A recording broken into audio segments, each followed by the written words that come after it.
大家好，歡迎收睇佛法心靈輔導，幫你揾到出路。我係慈山寺佛法心靈輔導中心嘅社工瑩姑娘。今日我想同大家分享嘅主題係何謂調心？乜嘢係調心呢？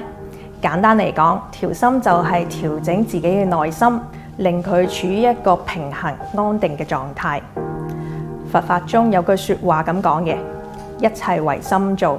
粗略嚟講，就係指我哋起心動念會影響外在嘅世界，我哋嘅心境影響住我哋看待世界嘅方式。就好似世間經常就用半杯水嚟做比喻，我哋睇到嘅係擁有半杯水定係失去半杯水，完全取決於我哋嘅心中如何去解讀。當我哋內心煩躁不安嗰陣，外間嘅世界都會變得混亂不堪。相反，如果我哋內心可以係平靜安定嗰陣，即使外在嘅環境紛擾，我哋都可以從容面對。我哋嘅內心就好似湖水咁樣，如果湖面平靜，湖水就可以清晰咁樣映照出周圍嘅景象。但如果湖面受到風吹或者有石塊跌咗落去，水面就會泛起漣漪，無法清晰咁樣映照出周圍嘅景象㗎喇。至於如何調整令內心平靜呢？方法其實有好多嘅。喺佛法心靈輔導嘅面談當中，我哋會通過呼吸練習、專注身體感覺等等嚟幫助來訪者調心。另外，我哋都會鼓勵佢減少接觸一啲容易引起內心波動嘅環境同埋情況，創造一啲可以幫助身心平靜嘅條件。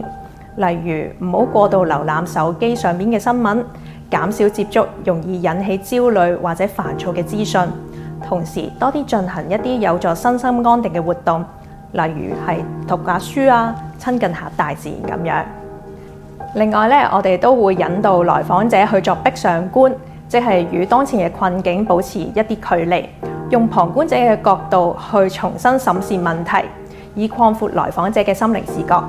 舉個例子啊，各位有冇試過聽朋友吐苦水呢？